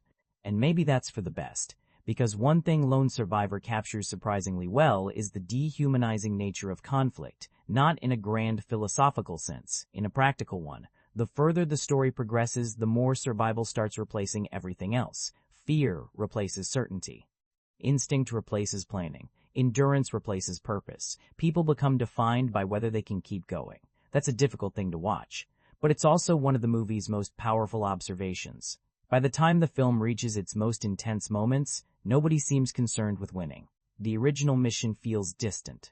The larger war feels distant. Everything narrows down to something much simpler and far more human. Stay alive. Protect the people beside you. Make it through the next few minutes. And when a war film reduces conflict to those basic instincts, it becomes difficult to view war as something glorious. The movie may not openly condemn war. It may not spend time delivering political commentary, but it doesn't romanticize suffering either. What it shows, over and over again, is the physical and emotional cost paid by the people caught inside the conflict. And regardless of where you stand on the politics surrounding it, that's probably the image that lingers longest after the movie ends. Not victory, not strategy, not ideology, just the cost. If there's one theme that keeps resurfacing throughout Lone Survivor, no matter how you interpret the movie, it's the idea of human resilience. Not military strategy, not politics, not even survival itself. Resilience. The ability to keep going when every logical reason says you shouldn't. And honestly, that's where the film becomes more than just a war story. Because while the movie is built around a military operation, a lot of its most memorable moments aren't really about combat. They're about choices people make under pressure. The decision to keep moving. The decision to help someone else when you're barely holding yourself together. The decision to continue fighting when the outcome looks hopeless. That's where the movie finds its version of heroism. And I think that's important because Lone Survivor doesn't present heroism in a particularly glamorous way. Nobody feels larger than life. Nobody looks invincible. In fact, the more the story progresses, the less heroic everything appears on the surface. The characters become exhausted, injured, desperate, at times, terrified. The movie strips away almost every traditional image we associate with cinematic heroes and leaves behind something much simpler. People refusing to give up. What I found interesting is that the film never really asks the audience to admire these men because they're perfect. If anything, it emphasizes how vulnerable they are. The courage comes from continuing despite that vulnerability. And that's a very different kind of bravery. There's a moment in many war films where heroism becomes almost mythological. Characters perform impossible feats, dramatic speeches are delivered, music swells, and the audience is told exactly how they're supposed to feel. Lone Survivors generally avoids that. Its version of courage is quieter. Sometimes it's a decision. Sometimes it's an act of loyalty. Sometimes it's simply enduring another few minutes of suffering when every part of you wants it to stop. That's why the brotherhood we talked about earlier becomes so important. A lot of the heroic moments in this film aren't individual acts. They're acts of commitment to other people. The movie repeatedly returns to that idea. Stay with your team. Protect the people beside you. Don't abandon someone because things became difficult. Whether you view those actions through a military lens or a purely human one, they carry weight. At the same time, I think the film raises an interesting question about what heroism actually means. Is heroism accomplishing the mission? Is it surviving? Is it sacrifice? Is it loyalty? Different viewers are probably going to answer that question differently. The film never settles on a single definition. Instead, it presents several versions and lets the audience decide which one resonates most. For some people, the heroic element comes from the soldier's willingness to continue despite overwhelming odds. For others, it's found in the acts of protection and selflessness that appear throughout the story. And for some viewers, the most heroic moments aren't even the loudest ones. They're the small decisions made when nobody would blame a person for giving up. Those moments feel surprisingly powerful, especially because the film never pretends that courage eliminates fear. That's something I appreciated. The characters aren't fearless. They don't move through danger without hesitation. The movie acknowledges pain, uncertainty, and vulnerability.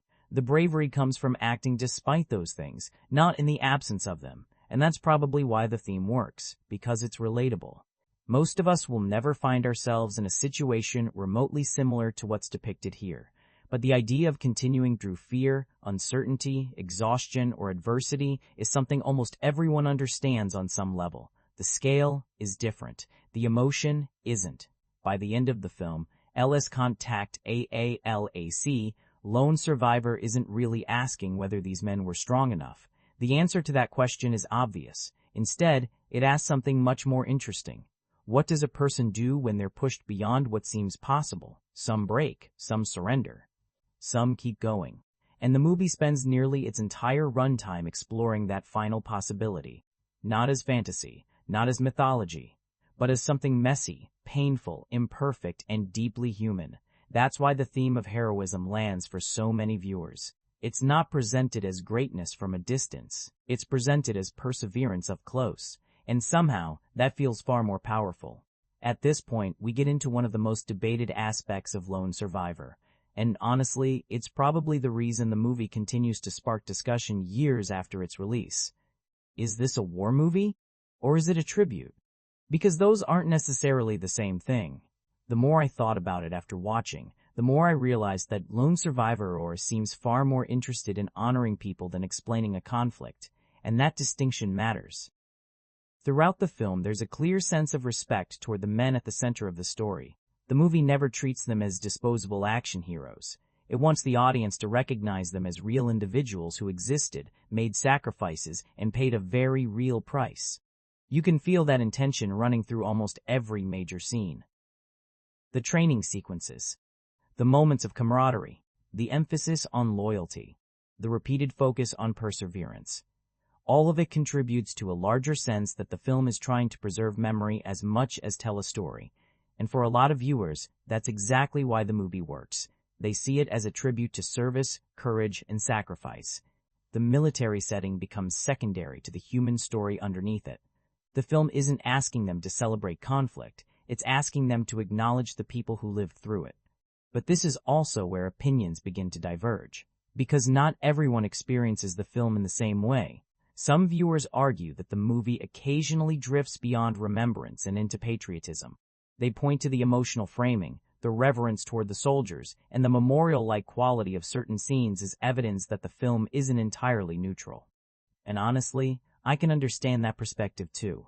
There are moments where Lone Survivor wears its admiration openly. It doesn't hide its respect for the men involved. In fact, it would probably be strange if it did. The entire project is rooted in a real tragedy, and the filmmakers clearly approach that tragedy with a sense of responsibility. The question becomes where tribute ends and patriotic storytelling begins. And that's not a question the movie answers directly. What's interesting is that two viewers can watch the exact same sequence and have completely different reactions.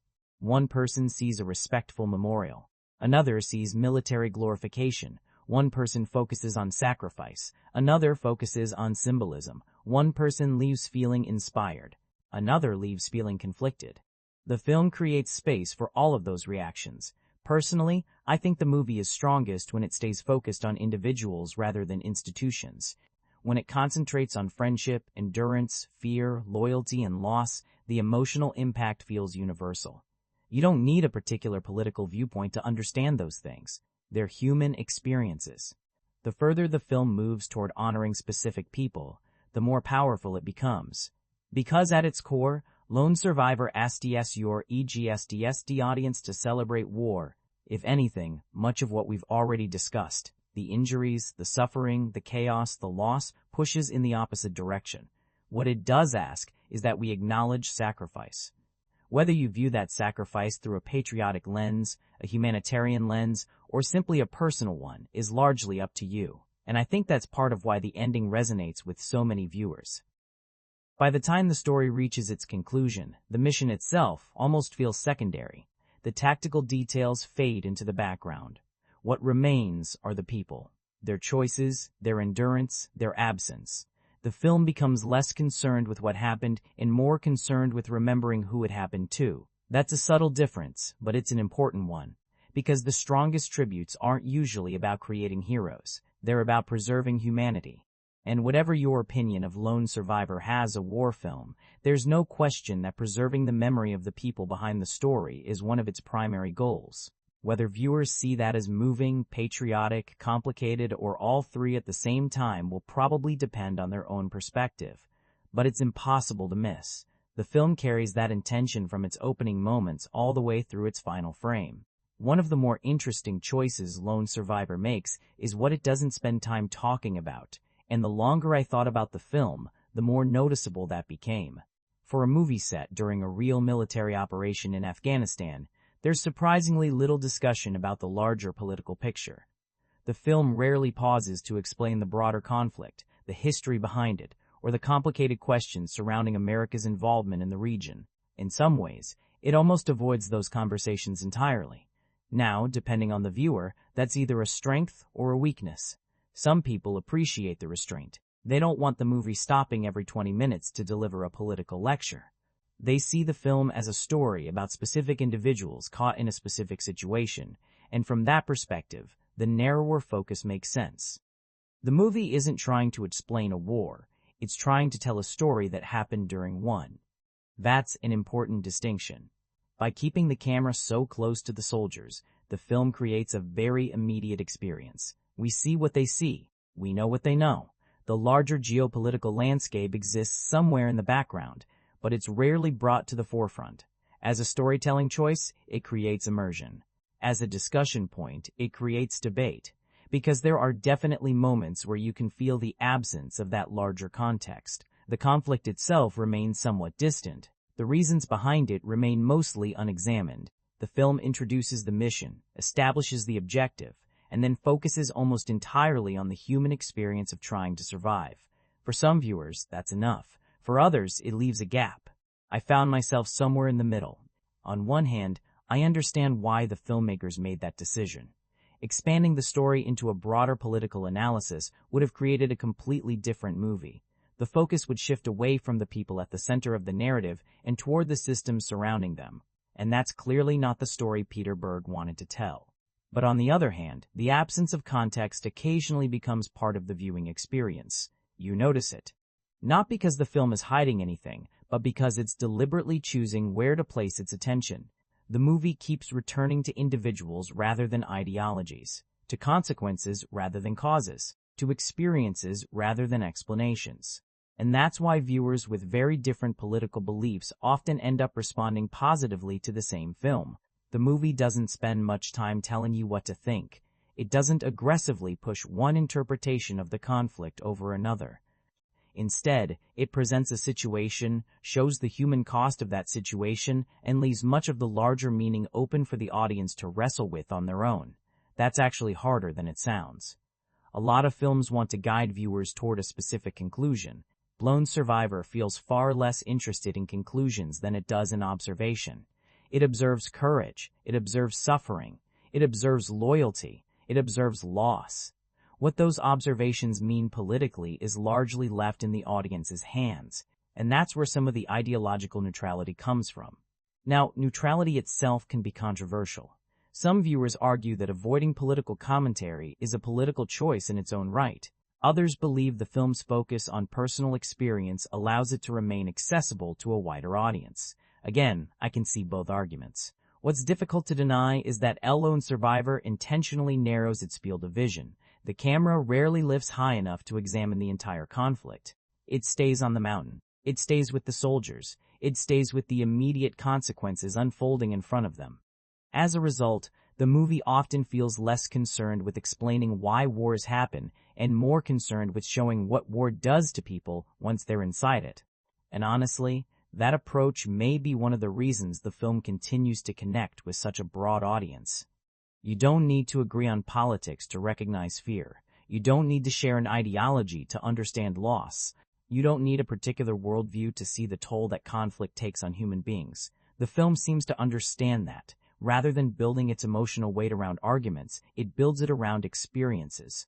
Whether that's a missed opportunity or a smart storytelling decision will depend entirely on the viewer. But either way, it's one of the defining choices that shapes the entire movie. One of the things that surprised me most about Lone Survivor isn't found in the firefights, the military strategy, or even the survival story. It's found in the people you least expect to become central to the narrative. Because after spending so much of the movie immersed in violence, fear, and chaos, the story suddenly introduces something entirely different: compassion. And honestly, that shift hit me harder than I expected. For most of the film, Afghanistan is presented through the lens of danger. The mountains are hostile. The environment is unforgiving. Armed fighters seem to be around every corner. The entire landscape feels like a place where survival is never guaranteed. Then the movie pauses and reminds you of something incredibly important. A country is not the same thing as a battlefield, and a population is not the same thing as the people fighting a war. That distinction becomes one of the film's most meaningful ideas. Without turning it into a history lesson, Lone Survivor introduces the concept of a local code of honor that places enormous value on offering protection to someone in need. It's a cultural tradition that suddenly becomes just as important to the story as any weapon, military plan, or tactical decision we've seen up to that point. What's fascinating is how quietly the film handles it. There aren't lengthy speeches explaining why this matters. The movie simply shows people making a choice, a difficult choice, a dangerous choice, and in doing so, it reveals a side of the conflict that many war films never spend time exploring. Throughout the movie, we've watched people survive through training, discipline, and determination. Here, survival comes from something else entirely: human decency. That's a powerful shift. Because after spending so much time watching individuals hurt one another, the film suddenly becomes interested in individuals helping one another. And not because they're on the same side. Not because they're allies. Not because they share a nationality, language, or background. Simply because they believe it's the right thing to do.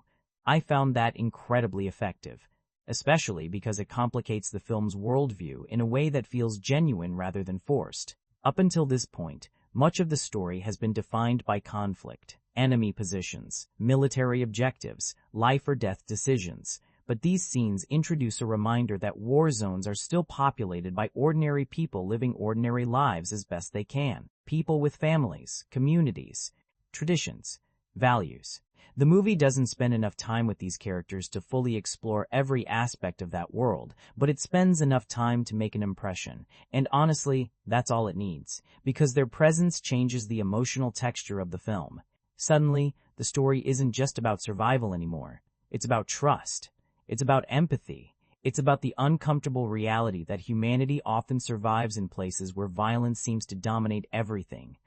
What I appreciate most is that the film doesn't portray these moments as some simplistic lesson about good people and bad people. Instead, it presents individuals making choices under difficult circumstances. That nuance matters, especially in a movie that could have easily reduced everyone outside the central mission to background characters. Instead, these scenes become some of the most memorable in the entire film, not because they're loud, because they're quiet, not because they're filled with action, because they're filled with humanity. And after everything the audience has witnessed, the injuries, the fear, the loss that humanity feels, almost shocking. In a good way. It's one of the few points in the story where hope manages to push through the darkness, just briefly, but long enough to matter. By the time these scenes arrive, Lone Survivor has already shown us what people are capable of when they're trying to destroy one another. Here, it shows us what people are capable of when they choose to protect one another instead. And honestly, that contrast may be one of the film's most powerful observations, because long after the gunfire fades, that's one of the images that stays with you. Not just the violence people can inflict, but the compassion they're still capable of showing in the middle of it. One thing I kept noticing after finishing Lone Survivor wasn't what happened during the movie. It was what happened afterward. The film has a strange habit of staying in your head. Not because it's full of hidden meanings or complicated symbolism.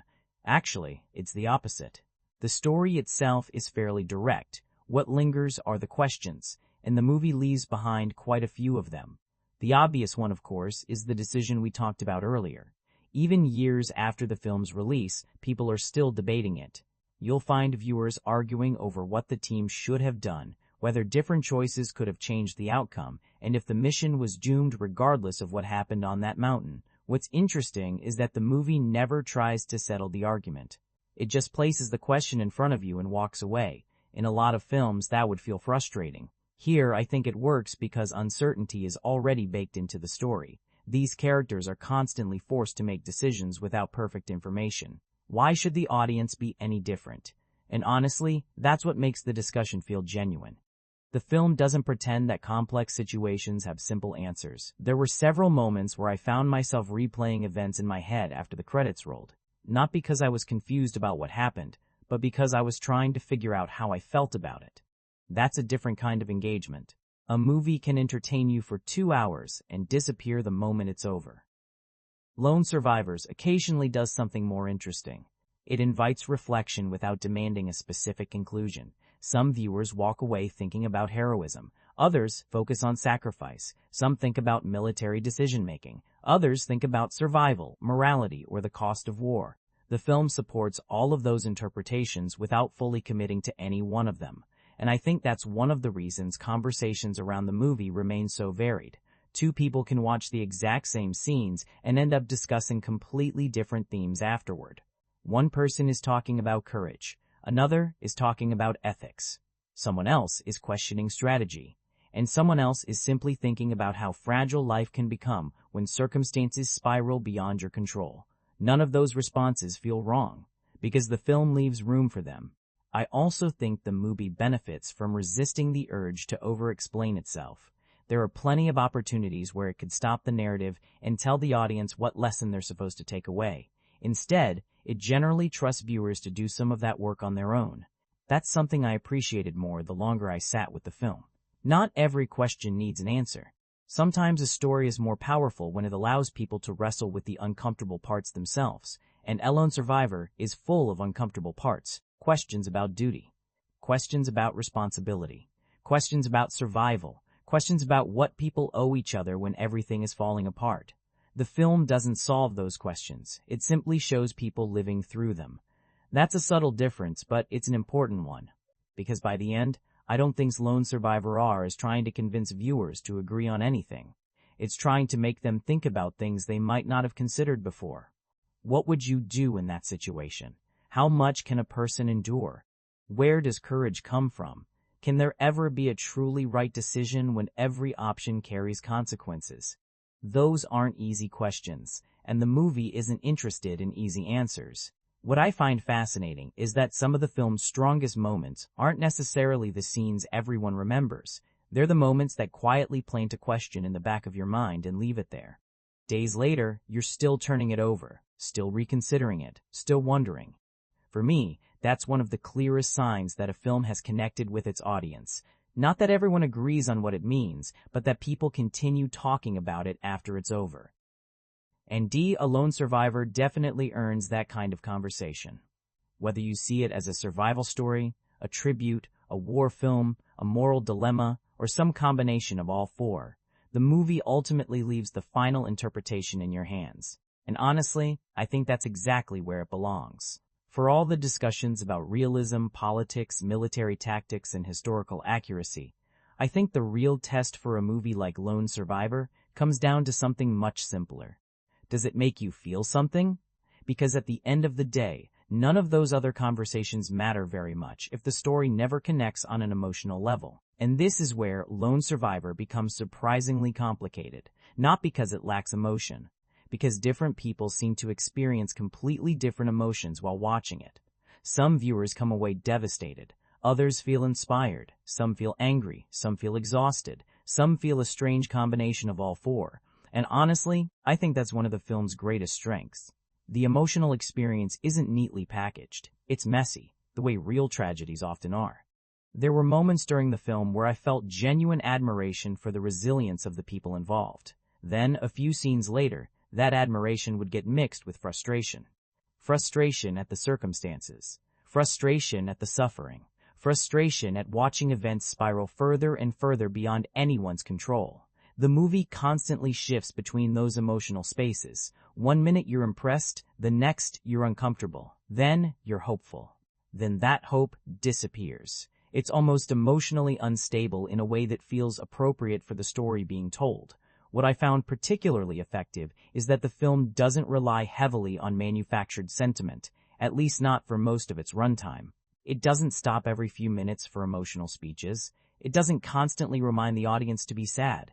Instead, it builds emotion through accumulation, through fatigue, through loss, through watching people endure more than they should ever have to endure. By the time the story reaches its later stages, the emotional impact comes less from individual moments and more from everything that's been stacked on top of one another.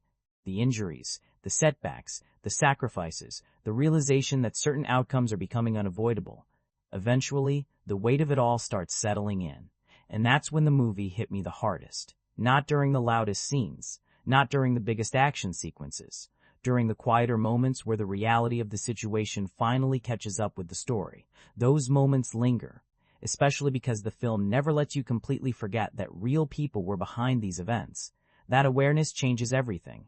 In a fictional survival movie, you might admire the suspense and move on. Here, there's an additional layer. Every setback carries a little more weight because the audience knows these aren't purely invented hardships created for entertainment. There's a human reality sitting underneath the narrative, and the movie understands that. At the same time, I think it's important to acknowledge that the emotional connection won't be identical for everyone. Some viewers become deeply attached to the team and find the film genuinely heartbreaking. Others respect the story but remain slightly detached because the movie spends more time on the mission than on developing the personal lives of the characters. That's probably the film's biggest emotional challenge.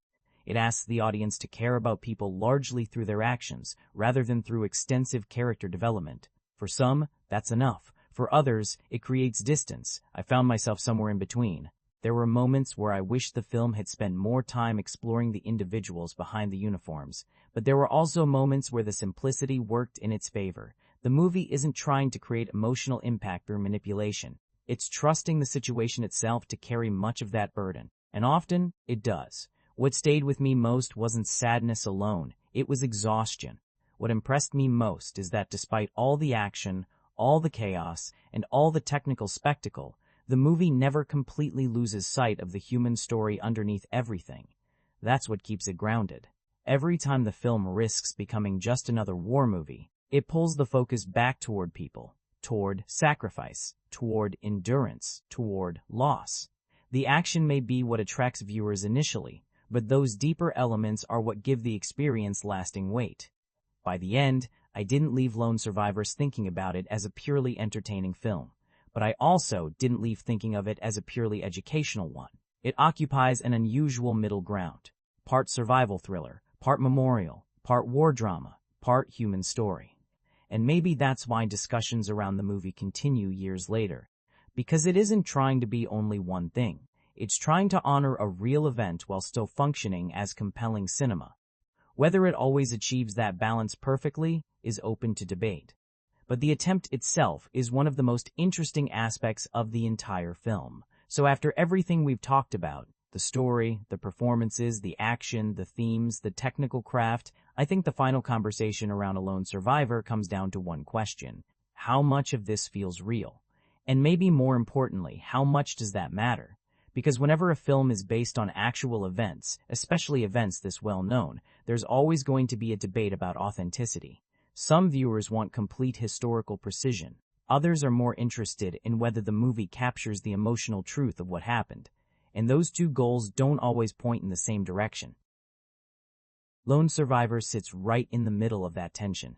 There are moments that feel painstakingly committed to authenticity. The military procedures, the environmental challenges, the physical exhaustion, the sense of confusion during combat. So much of the film is clearly trying to immerse the audience in an experience that feels grounded and believable. At the same time, it's still a movie. A movie with pacing requirements. A movie with dramatic structure. A movie trying to hold an audience's attention for over 2 hours. That inevitably means choices are made, events get compressed, certain moments receive more emphasis than others, some details are simplified, and occasionally, the film leans towards cinematic intensity in ways that spark debate. We've already talked about some of those moments. The extreme physical punishment, the survival sequences that seem almost impossible, the balance between realism and spectacle. Those discussions aren't going away anytime soon, and honestly, I don't think they should, because they're part of what makes the film interesting to talk about. What's important is that the movie never feels careless. Whether you agree with every creative decision or not, there's a genuine effort to treat the material with respect.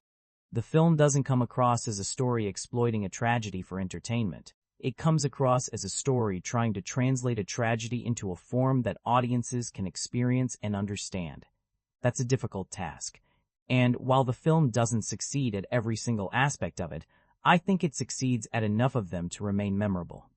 For me, one of the movie's greatest strengths is its commitment. It commits to the survival story. It commits to the physical reality of the situation. It commits to the bond between the men at its center. And perhaps most importantly, it commits to remembering the people behind the events. That sincerity carries a lot of weight, even when the movie stumbles. Because yes, there are weaknesses. The character development won't work equally well for everyone. Some viewers will wish for deeper exploration of the individuals involved. Others may find parts of the film overly focused on endurance at the expense of emotional nuance. The pacing remains divisive, the realism remains debated, the political context remains intentionally limited. These are all fair criticisms, and yet, somehow, they don't completely define the experience. What I remember most isn't any individual flaw, it's the overall impact. The exhaustion, the tension, the sense of being trapped inside an impossible situation, the feeling that survival itself has become the story. That's what stayed with me. And I suspect that's why the film has maintained its reputation over the years, not because everyone agrees on it. Actually, quite the opposite. People continue discussing Lone Survivor, because different aspects resonate with different viewers. Some remember the action. Some remember the sacrifice. Some remember the moral dilemma. Some remember the final tribute. And some simply remember how emotionally draining the entire experience felt. A film doesn't have to be perfect to be effective. Sometimes it just needs to leave a mark. I think Lone Survivor does that. Whether you view it primarily as a war film, a survival story, a memorial, or a character-driven drama, there's enough substance here to support those interpretations. The movie isn't flawless, but it rarely feels indifferent. Every scene carries the sense that the filmmakers cared deeply about the story they were telling. That matters, especially in a film built around real people and real loss. By the time the credits roll, Lone Survivor feels less like a movie that's trying to impress you and more like a movie that's trying to stay with you. And in many ways, it succeeds, not because it answers every question, not because it settles every debate, but because it leaves you thinking about courage, survival, sacrifice, and the cost of conflict long after the screen goes dark. For me, that's ultimately where the film finds its lasting value, not in its spectacle, not in its controversy, not even in its historical significance alone, but in its ability to make a familiar story feel personal. And whether you love it, admire it, or simply respect what it attempted to do, That's an achievement worth acknowledging.